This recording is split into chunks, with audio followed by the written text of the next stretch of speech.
The year is 1099. The First Crusade has completed its capture of the holy city Jerusalem. Underneath the city, the Knight Templars find secret vaults. Within one of these vaults was an ancient demonic artifact. The artifact spoke to the Templars, filling them with unholy wisdom and greed. The Knight Templars open a portal to hell, letting all forms of evil onto Earth. Jerusalem was taken over, becoming a depraved pit where hell and the mortal plane bleed into one. This was the first heresy. 8 centuries have passed, and the current year is 1914. Fighting has taken place in no man's land, a landscape utterly devastated by warfare with only mud, trenches, and craters remaining. The Church and the forces of hell have fought to a stalemate. There is no hope when hell walks the earth. This is the Trench Crusade. The most abundant soldiers on no man's land are the Trench Pilgrims, men and women who have gone on a pilgrimage from various countries to fight the forces of hell. Some are touched by the visions and messages of God. Others seek atonement for their sins by taking as many followers of the devil with them to the afterlife. These pilgrims come together and form a procession. Armed with anything they can find and hardly any military training, they zealously charge across no man's land in suicidal assaults. A rarer and more dangerous member of the Trench Pilgrims are the Stigmatic Nuns, holy sisters that excel in close quarters combat. They manifest wounds that match those of the third Meta-Christ that they venerate. Armed with swords and pistols, they move along the battlefield praying to sustain wounds that would transform them into the vengeance of the Lord. In front of the Trench Pilgrims are the ecclesiastic prisoners. They make up sinners seeking redemption, and captured enemies forced to make a final act of contrition.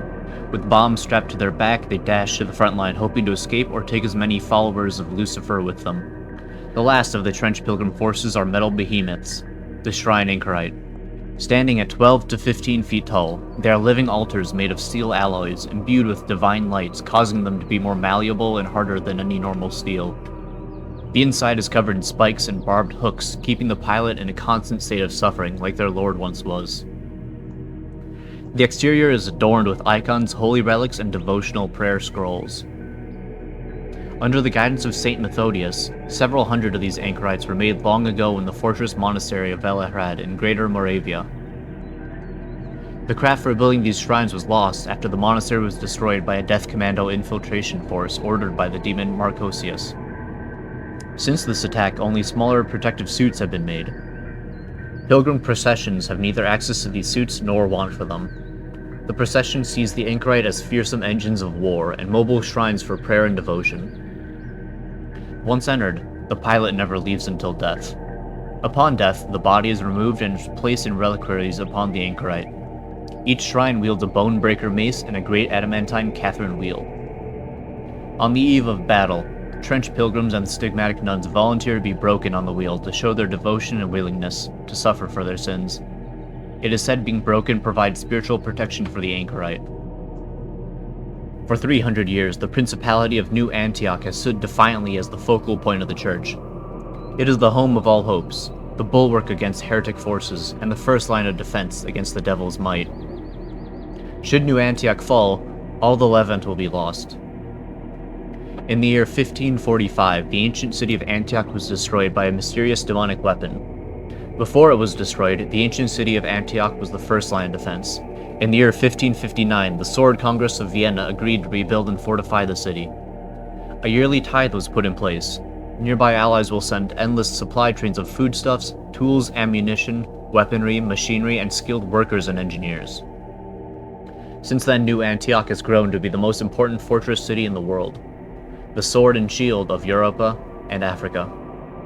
To this day, New Antioch has withstood 8 great sieges, and its famed walls, with their 77 mighty towers, have never been breached. It is the volunteers who come to serve under the banner of Christ that ensure the continuous existence of the Principality. Factories spew black smoke as newly constructed tanks roll out of the workshop. Foundries burn white-hot day and night in order to keep the artillery battalions at full strength. Since the beginning of the war, the faithful have faced a problem that is seemingly impossible to overcome. They are unable to take the battle to the enemy. Even approaching the gate of hell is impossible for all but the most strong-willed and pious. But, in utmost secrecy, the Church produced an answer to this quandary: the Paladin program.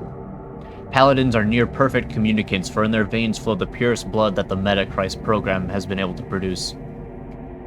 Warriors with such physical stature and inner holiness that, Not only can they approach Jerusalem's Vale of Tears, but also enter the very gates of Inferno and undertake missions within Hell itself, and return to tell the tale.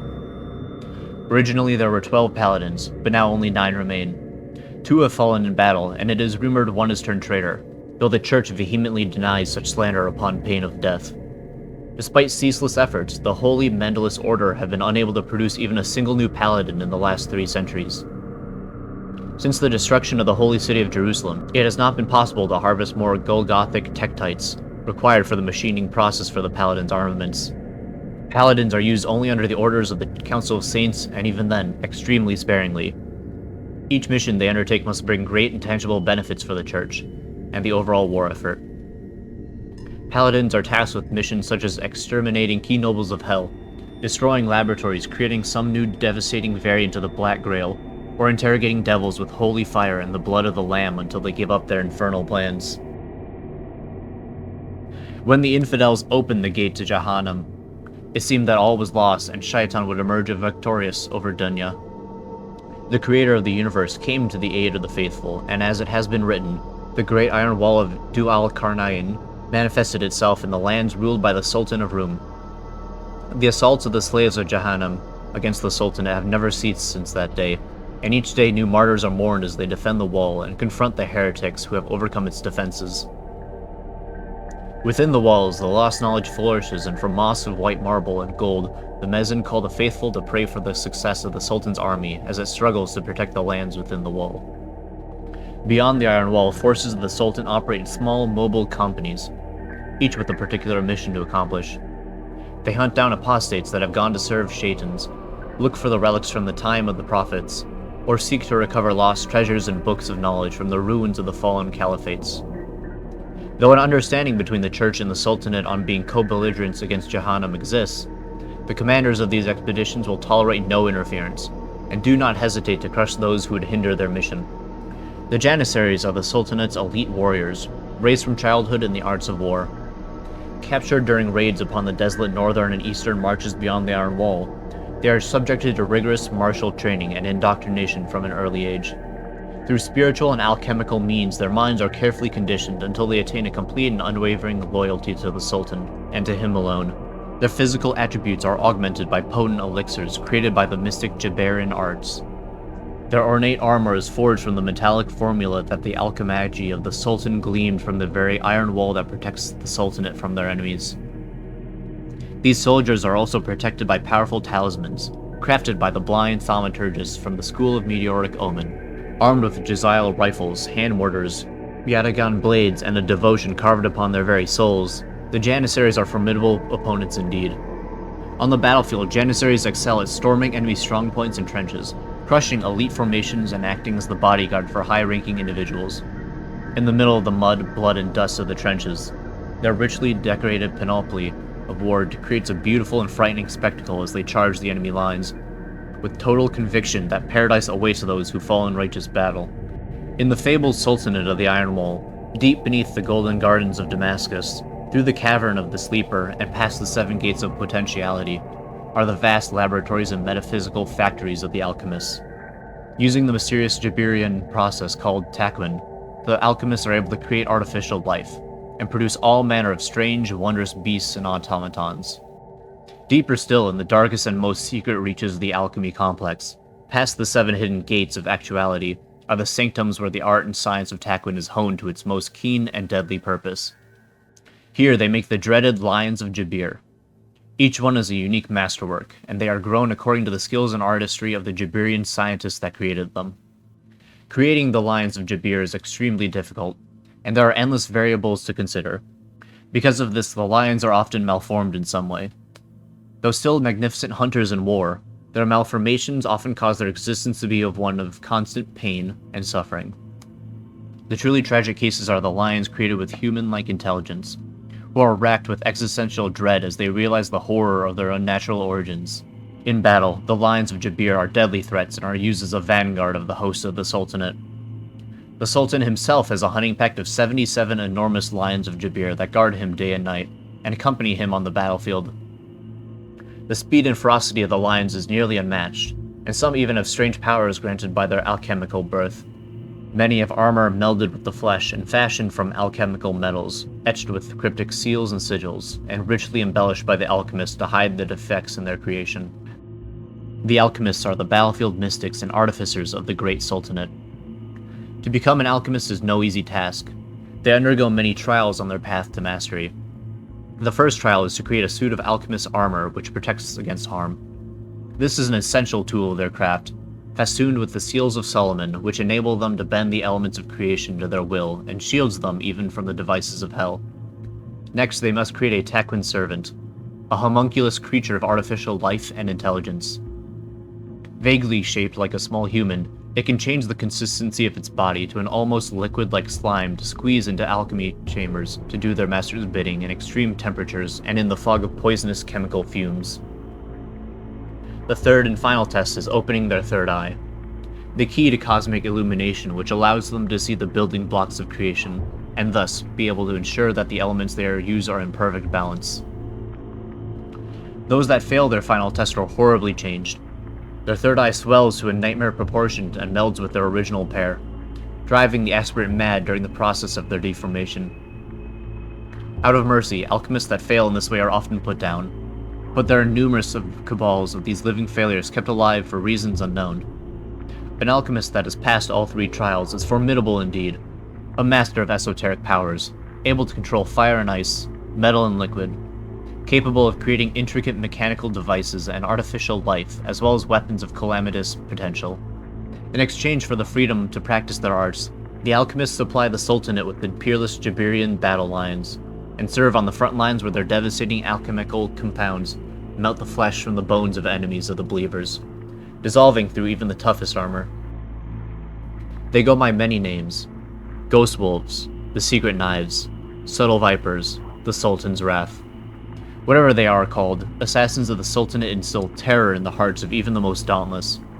Assassins are able to bend space and time using sacred rituals and powerful hallucinogens discovered by the Magi of the Order.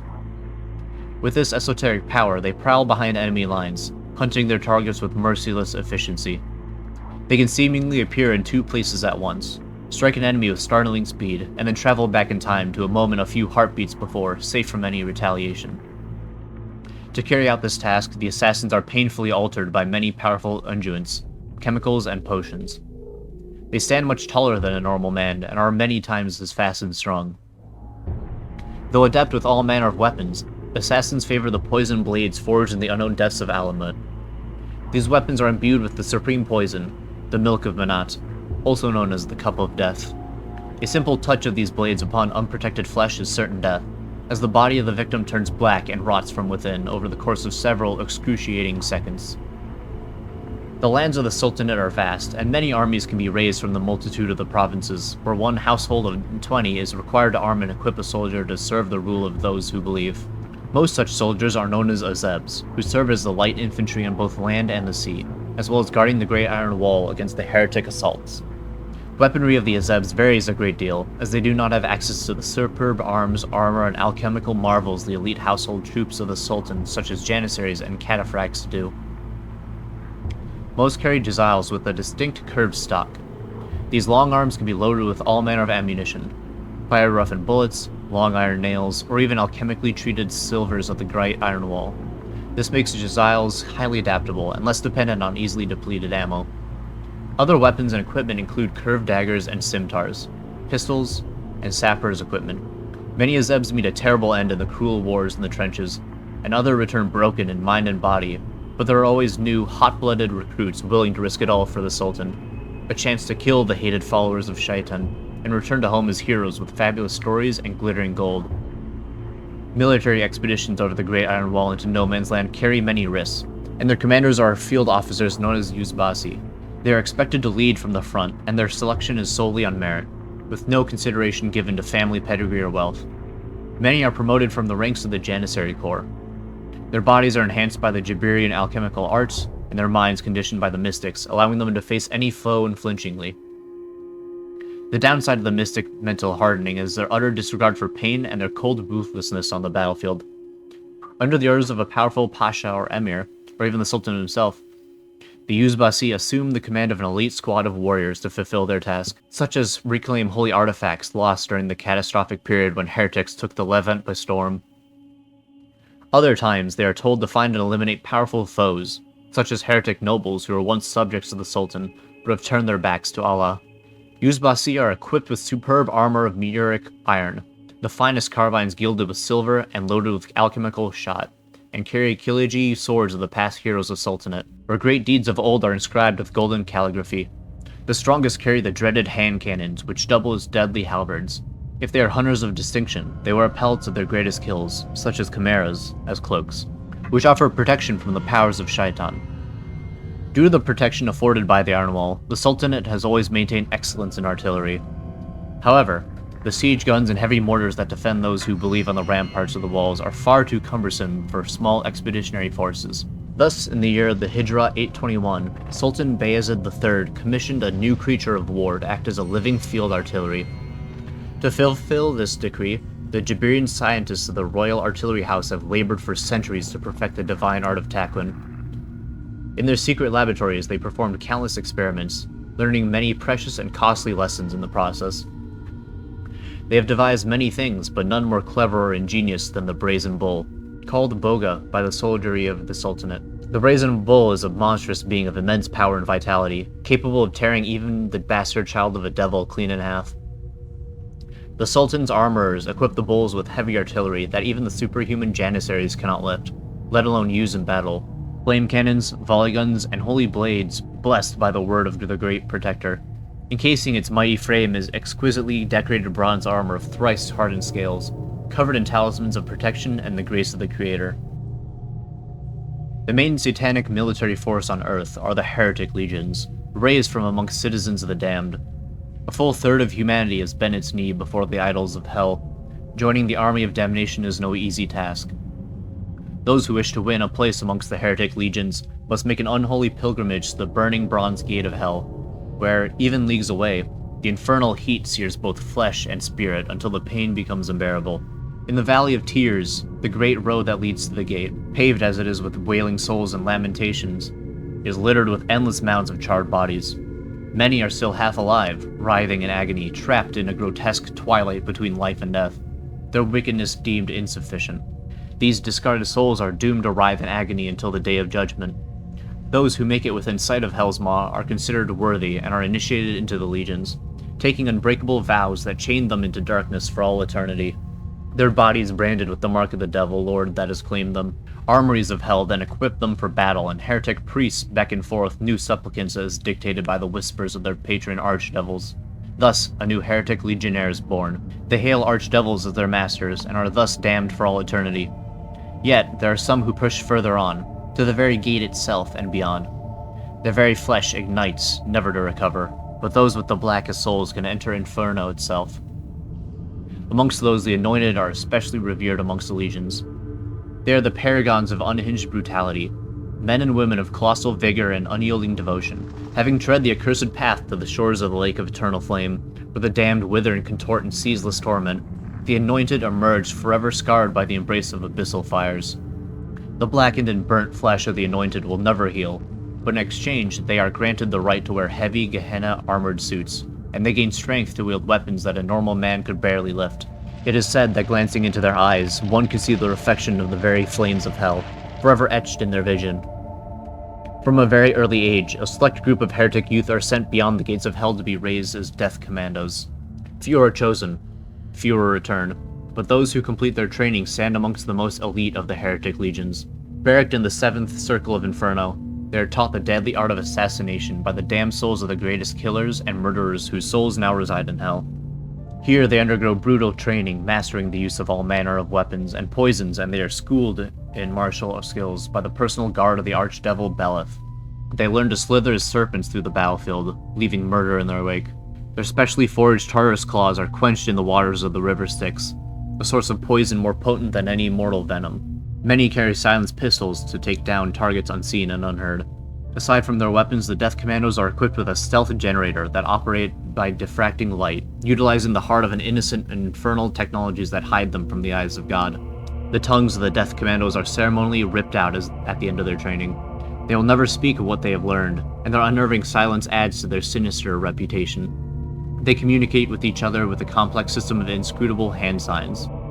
Suicide is a mortal sin, and sacrificing yourself to the glory of hell is a yet greater affront to God. Some heretics born with a gift of sonorous voice, but little prospects of rising through the ranks. Those possessing a determination to excel nevertheless may pursue the dark path of becoming a chorister. Such supplicants go to one of the black altars of heretic abodes at the bottom of the deep inverted pyramid temples dedicated to the greatest archdevils. There they are dressed in the robes of dark devotion, lie on the altar, and mutilate themselves to death by carving unholy runes into their flesh. The more wounds they can suffer before perishing, the more pleasant it is said their offering is. The most devout slice their own throats, trying to cut as deep as they can before their miserable life leaves them. Most such wretches go to their doom in the lake of fire, but some are reborn as choristers after 9 days. Their corpses lurch back to their feet, and finish their grisly beheading, and lift their severed heads that begin to sing hymns they have learned in the Infernal. From their self-inflicted wounds spurts cold blood that forms diabolic symbols, and changes to match the words of their unholy chorale. They head towards the front lines, driven by a call no living can hear, and join the heretic warband of their choosing. As their severed heads sing their agonizing hymns, the minds of their enemies are filled with visions from the pits of hell, weakening both the resolve and strength of those unfortunate enough to hear the dire song of a chorister. Their hymns are often the first thing a fresh recruit experiences on the battlefield, as their unholy voice rolls across the trenches, proclaiming a never-ending prophecy of the final victory of hell over heaven. The great military hospice of New Antioch has a separate wing for those who have never recovered from hearing choristers dirge, their minds forever lost in a vision of eternal damnation, tied to their iron bed frames, screaming of the world to come when all is covered under the darkness lit only by eternal flames.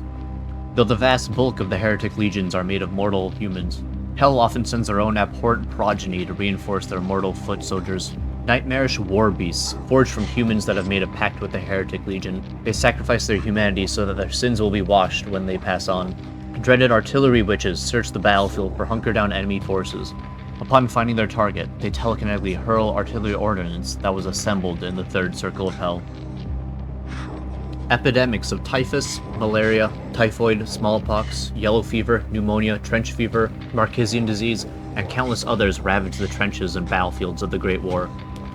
But they all pale in comparison to the most dreaded of them all, the Black Grail.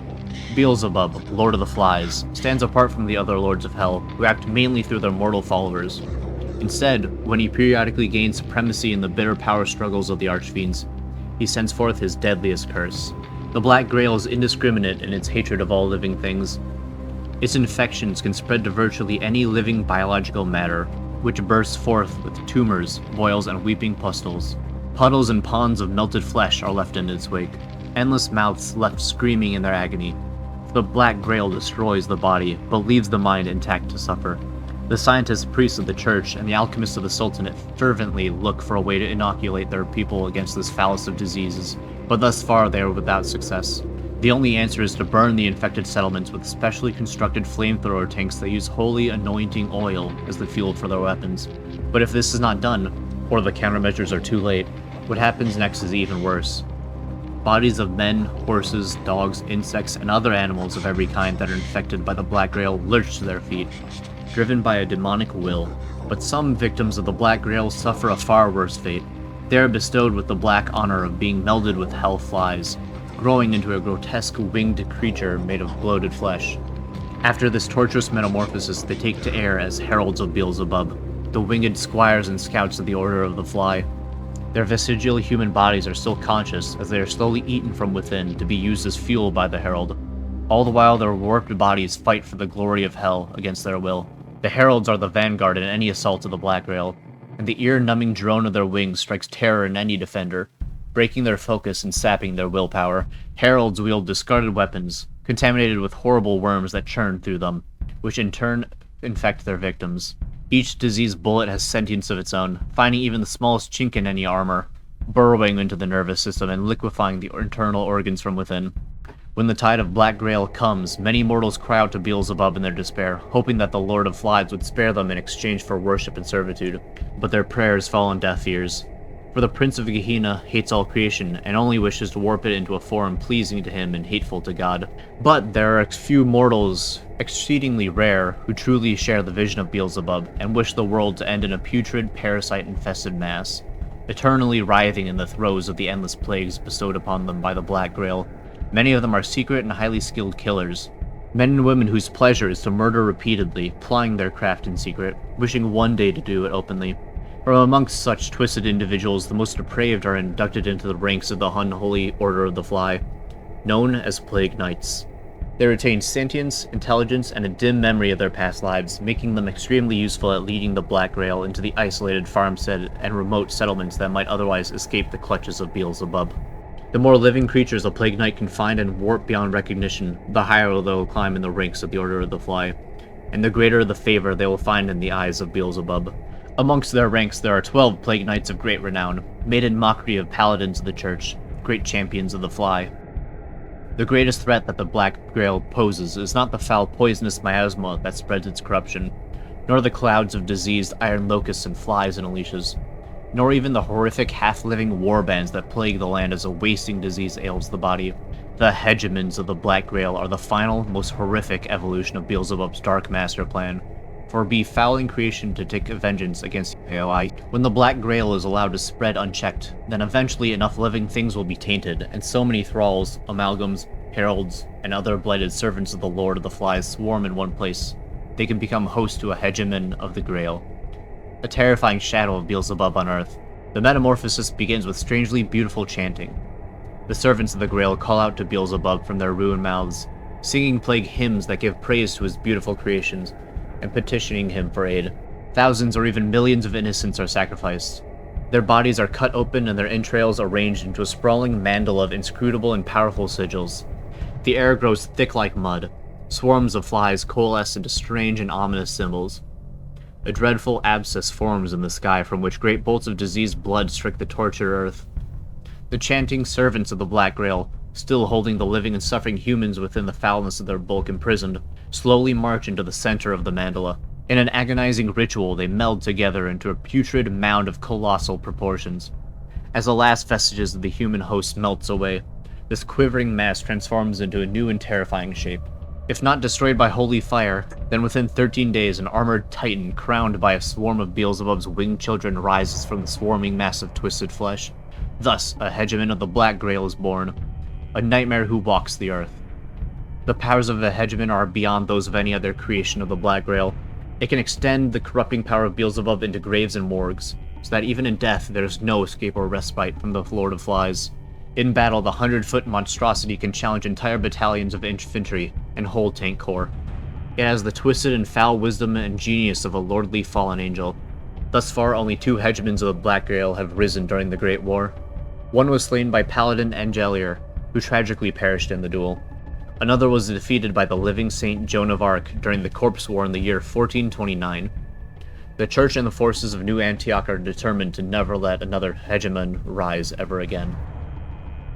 Jutting from eternally belching plumes of stinking, corrosive smoke is the Iron City of Dis, and atop its shrieking black keep can be found the Infernal War Council.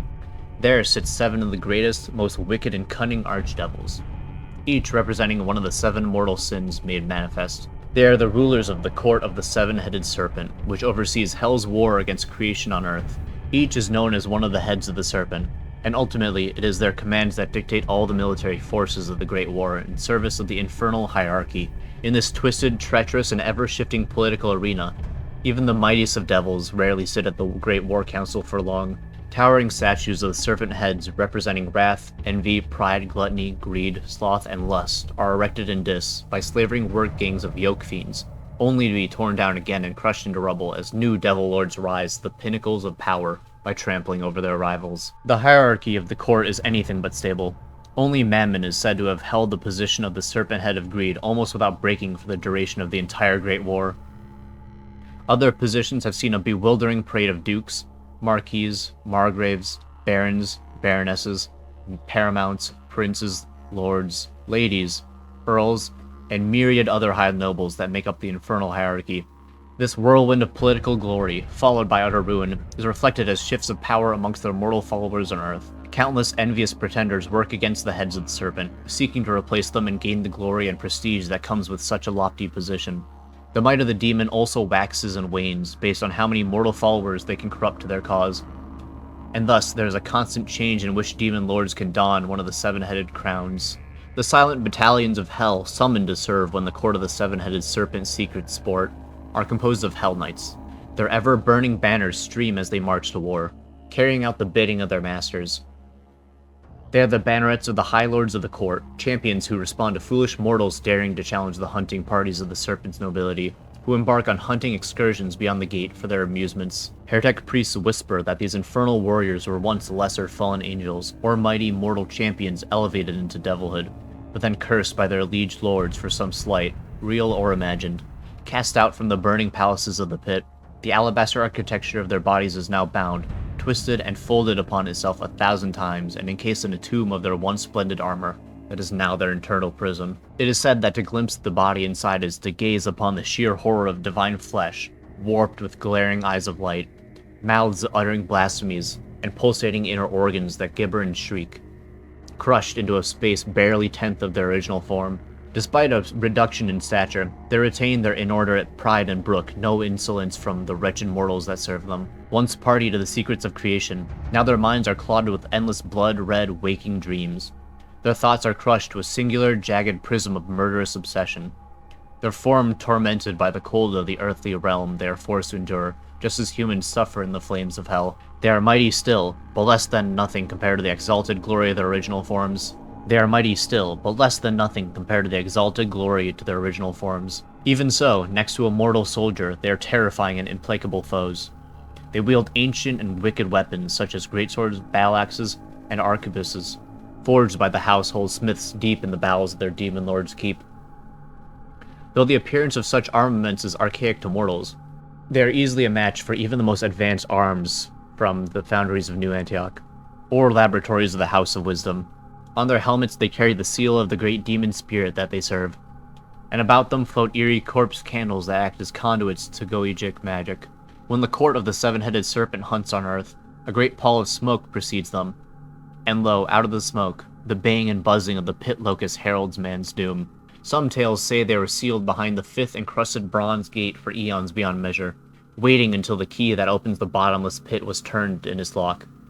Others say they are the debased remnants of once proud angels, lesser Isham that debased themselves at the sacrificial altars to Baal or Moloch, and gorged themselves on the blood of children offered to the graven images. In their bloodlust they forgot the hidden knowledge of the universe that was their birthright. They haunted the deep and dark places of the earth, until they were called forth by the great battle horns of hell. What is known for sure is that when the gate of hell opened, terrifying swarms of the pit locusts appeared. They delight in tormenting mankind, and are imbued with feral cunning and wicked bloodlust. In the first battles of the Great War, which saw the Levant overrun in a string of great victories, the pit locusts were instrumental in scattering the formations of the humans who refused to bend the knee to the nobles of hell. As a reward for their part in the battles, the pit locusts were granted the right to hunt with the court of the seven-headed serpent, and take their share of the spoils, and gorge themselves on the vanquished. Yoke fiends are the twisted stillbirths of cursed devils, 1,000 generations growing ever more debased and feeble, and crossbred with beasts of the field by the sadistic, infernal bio-priests. These least of all demonkin are kept in servitude until even after the stars go out. Lacking intelligence, tortured by their own perverse existence and filled with malice, they are fit for nothing but the crudest of tasks. In the innermost chamber of their black heart remains the tiniest polluted shard of divinity, the cruel legacy of their once angelic forefathers. This dim knowledge and the repulsive fallen state fill with unending hatred and envy towards any untouched part of the creation. When called to war, the bellows of these brutal creatures shake the very foundations of their lord's manse. They are given simple but wicked weapons, and they delight in the pain they inflict with them.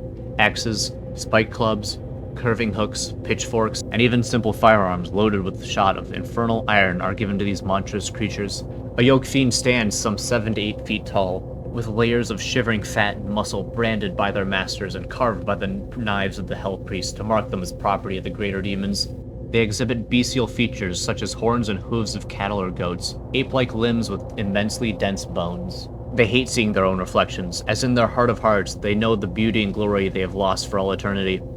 The hunters of the Court of the Seven-Headed Serpent are followers of the left-handed path. They stalk the primordial hinterlands of hell, where they hunt terrifying beasts and perform vile magics and auguries using the innards of their still-living prey to discern portents and omens. They follow the hidden path, the secret ley lines that connect the eons-old shrines and ruins that still endure in the cancerous, tortured wilds of hell. The hunters haunt the remnants of kingdoms, the sites of ancient battles and places of legend long forgotten by the scribes and cartographers of hell. To arm themselves, the hunters perform strange rites upon their left arm, driving into it nails of infernal iron forged in the foundry city of Pandemonium. The left arm grows into wicked shapes, often taking the form of a powerful hunting bow that fires arrows made from the hunter's own diseased blood. Such darts can be used for many purposes, killing their prey outright, paralyzing them, or causing them to see visions of their own demise. They wear the pale skins of the stargazing oracle beasts that wander the burning plains of hell in great herds. The eye of the oracles are even alive after their death. The eyes of the oracles are alive even after their death, and watch out for the new master that wears their skin as a cloak. When called to war on Earth, the Devil Lords can really only hope the hunters answer to their summons, as the hunters do not always listen. They prefer the solitude of the wilds of hell, where they can ruminate upon its vile majesty, and consider the orders from the princes of hell as suggestions at best. They are experts at hunting and capturing mortal prey, and bringing them to the nobles of the hunt, or causing indescribable pain on humans that can be used to power the greatest of goetic spells. In such hunts, they carry a tormentor chain as their other weapon of choice, a wicked hook with a barbed chain that extends and twists upon contact with flesh, capturing their target and ravaging them with pain, yet rarely killing them. The hunter mocks the fate of its prey while dragging it to slavery in the court, to be used as playthings whose pain and suffering elevates the infernal magic of its new masters. Desecrated saints are the most prized possessions of the Lords of Hell. Men and women who once were destined to become saints, great prophets or holy ones according to God's plan, but who were led astray and fell from grace. Many of them were once righteous rulers or religious leaders, dedicated to bringing prosperity and glory to their people, but pride, desperation, or an eagerness to achieve martyrdom led them to commit some indelible sin or evil, often for the motives they believed to be good and pure. Some sacrificed living humans thinking it was what demands of them. Others carried on what they were commanded to stop, or sought to do miracles through magic. When their deeds led to their downfall and death, they were entombed inside unholy reliquaries, only to wake in hell, still encased in the shrine that had now become their prison. Desecrated saints are kept as a symbol of pride by the mighty Devil Lord who corrupted them. The body of the reliquary is made up of the saints' retinue in life, as well as the greatest vanquished foes which are continually added to it over the aeons of its existence. The husks of these devout who swore to follow their holy leaders to death and beyond form the towering body of this abomination. Their remains, along with their armor and weapons, are tarnished and corrupted and fused together over the long millennia into a walking prison, within which the desecrated saint remains conscious in death to witness the never-ending fall and costs of their folly. The accretion of corpses, weapons, and relics is a testament to the power of the Devil Lord that controls it, and there is a fierce competition between the archdevils to see whose desecrated saint displays the greatest splendor and prestige. As this walking blasphemous tabernacle vanquishes champions of Oyawai over its eternal existence, it collects their shields and bucklers to hang about its body, a mockery of the Tower of David with its 1,000 bucklers. When the court travels to either make war or hunt, this blasphemous tabernacle often goes with them, both as a terrifying battle standard, but also a potent weapon of war. Due to this deviation of the saint's mission to the service of hell, a dark aura surrounds it. Within this area, the laws of God are perverted or cease to exist. Down is up, strength is weakness, and the strongest of shields and armor are brittle as glass. In battle it wields a variety of once holy weapons and debased relics, bringing the very power of hell on earth in a way not even the mightiest mortal heretic ever could. Prators are demonic commanders and magistrates within a small corner of a fiefdom of the mighty archdevil or demon lord. Each commands small cohorts at their liege's behest, raised from the denizens within the ever-shifting domains of hell. Yoke devils muster at their command, and hell knights bound to blind obedience bend their knees to these commanders of hell. Though mortals who have seen a Praetor and live to tell the tale often believe they have seen the very devil himself, this is not so. In truth, Praetors are twisted bastards of offspring of a beast, such as a hyena or jackal, and a devil, granting each Praetor demonic cunning and bestial strength. However, due to its lowly mortal blood, it is not able to attain the important command positions unless they show great strategic acumen or cruelty over long years of service. Being a descendant of celestial beings, no matter how fallen and tarnished, each Praetor is a mighty being, towering over lesser creatures. They are born with 4 faces, matching the features of their angelic progenitors. The human-like face of each Praetor is then ripped away at birth by midwives of Lilith, both to scorn their divine heritage and to mock the Trinity, leaving them with 3 faces, each capable of independent thought and speech. Their 3 mouths weave a web of lies and hypnotic magic through their 3 voices that can speak of the same subject simultaneously, subtly twisting and corrupting its words as it makes false promises to those the Praetor wishes to lead into ruin. Their wings carry the likeness of their bestial broodmothers, with fanged mouths that vomit gore whenever human blood is spilled in the name of a Praetor. Such blood can then be used to power the Goetic magic it uses. Despite their lowborn status in Hell's hierarchy, Praetors are very useful to their masters. As they are partly born as creatures of natural order, they can sneak into the mortal realm without breaking the covenant of Hell, which binds each rebel seraphim. Thus, they can lead the hunting parties of the court to plague Earth without triggering a direct confrontation with heaven. Thus, court's warbands are most often led by one of these blasphemous cambions as they hunt for their lord's enemies, desecrate holy places, or seek to recover ancient relics from the time of the First Rebellion when fallen angels reigned on Earth like burning stars. Some Praetors are great warriors, trained in the esoteric fighting pits in the Iron City of Dis, while others are schooled in the Goetic arts in the mighty sorcerer's basalt towers. This makes them very versatile and dangerous opponents, even though they can be slain in combat as part of their essence tied to immortal flesh. Thus, even the Praetors are treated with disrespect by the devils and lords who make up the court. Oftentimes, they are gifted powerful weapons, talismans, or armor so they can carry out their duties. In battle, they wield ancient swords, wicked barbed polearms, or storied hunting rifles which are not subject to the laws of physics and time that Yahweh has set. Strange artifacts and relics grant them terrible powers which amplify their Goetic magic. If Praetors succeed in their tasks, they are sometimes granted boons from their lords, further enhancing their capabilities. If they fail, though, they will be given into the hands of those the Praetor has delivered into the withering hellfire, or even worse, turned into Hell Knights. Their form crushed, broken, and shunted into black armored suits where their broken forms must then serve other Praetors. Some few are said to have performed some great deed in service of Infernal, and rewarded with dark apotheosis. Such a victorious Praetor will have the mortal aspects of their being shorn off from their bodies with pincers of iron, leaving only a pure demonic creature that can finally assume its rightful place in the ranks of the infernal nobility, and join the court of the Seven-Headed Serpent as a full-fledged aristocrat of hell. Hey, thanks for watching. Trench Crusade is a miniature tabletop wargame where you paint your own army and pit them against somebody else's. You've actually been seeing the models throughout the video, and if you like them, then you can get them over at the official Trench Crusade Kickstarter. I made this video using official lore documents from the Trench Crusade Discord. I did this because, as this is a new IP, there's a ton of misinformation being spread about. This is also why certain factions didn't have units talked about. There's no official lore documents, so I didn't want to bring anything up about them. My plan now is to make a lore video for Trench Crusade where I go through the timeline, from the first heresy all the way to what's considered modern day. Feel free to drop a like, sub, and if this universe is interesting to you at all, make sure to go check out the official Trench Crusade Kickstarter and Discord.